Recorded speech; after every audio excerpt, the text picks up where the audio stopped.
தங்க கடன்களுக்கு செக் வைத்த ரிசர்வ் வங்கி. ரிசர்வ் வங்கியின் புதிய அதிரடி விதிமுறைகள் என்னென்ன? இந்திய ரிசர்வ் வங்கி தங்க கடன்களுக்கு புதிய கட்டுப்பாடுகளை அறிவித்துள்ளது. இனிமேல் தங்கத்தின் சந்தை மதிப்பின் 65% வரை மட்டுமே கடனாக வழங்கப்படும். இதற்கு முன் இந்த விகிதம் 75% இருந்தது.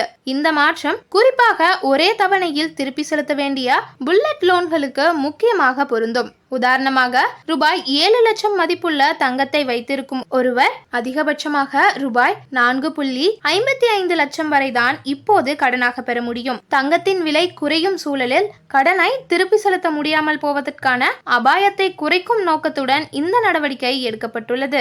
அதே நேரத்தில் புல்லட் லோன்களுக்கான வரம்பு ரூபாய் 4 லட்சத்திலிருந்து ரூபாய் 5 லட்சமாக உயர்த்தப்பட்டுள்ளது. புல்லட் லோனில் 12 மாதங்கள் எந்த தொகையும் செலுத்த தேவையில்லை.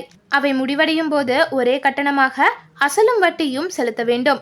இது வாடிக்கையாளர்களுக்கு வசதியானதாக இருந்தாலும் வங்கிகளுக்கு மோசமான கடன் அபாயத்தை உருவாக்கும் என இந்திய ரிசர்வ் வங்கி தெரிவித்துள்ளது. மேலும் வாடிக்கையாளர் கடனை முழுமையாக செலுத்தியவுடன் கடன் நிறுவனங்கள் 7 நாட்களுக்குள் தங்கத்தை திருப்பி கொடுக்க வேண்டும். அவ்வாறு செய்யவில்லை என்றால் தினசரி ரூபாய் 5000 அபராதம் விதிக்கப்படும். வாடிக்கையாளர் தங்கத்தை வாங்க வராவிட்டாலும் அந்த அபராதம் தவிர்க்க முடியாது. தங்கத்தின் உரிமையை சுற்றியும் கஷ்டமான நிபந்தனைகள் தற்போது விதிக்கப்பட்டுள்ளன.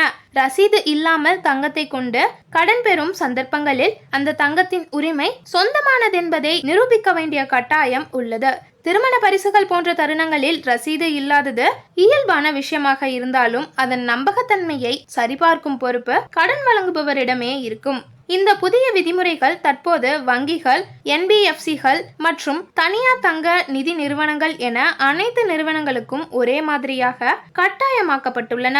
வங்கிகள் பொதுவாக 8% முதல் 10% வரை வட்டியை பெற்றுக்கொள்கின்றன.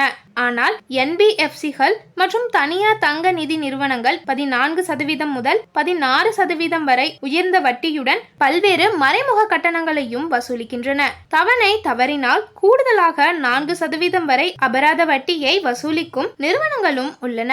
இந்த வகை நடைமுறைகளை கட்டுப்படுத்தும் நோக்கத்தில் ரிசர்வ் வங்கி நடவடிக்கை எடுத்துள்ளது. இந்த முடிவுகளுக்கு பின்னான முக்கிய காரணம் கடந்த ஆண்டு தங்க கடன் சந்தை 87% என்ற அபார வளர்ச்சியை சந்தித்தது. 2024-25 நிதியாண்டில் மட்டும் ரூபாய் 1.91 லட்சம் கோடி மதிப்பிலான தங்க கடன்கள் வழங்கப்பட்டுள்ளன. இந்த வளர்ச்சி கிரெடிட் கார்டு உபயோகத்தின் வளர்ச்சியை விட கூட அதிகமாக உள்ளது. இதேபோல் செய்திகளை உடனுக்குடன் தெரிந்து கொள்ள சதுரங்க மீடியாவை சப்ஸ்கிரைப் செய்து கொள்ளுங்கள். மேலும் எங்கள் சேனலில் பதிவிடப்பட்டுள்ள அனைத்து வீடியோக்களையும் பார்த்து தெரிந்து கொள்ளுங்கள். நன்றி. இது சதுரங்க மீடியா வழங்கிய சதுரங்க செய்திகள்.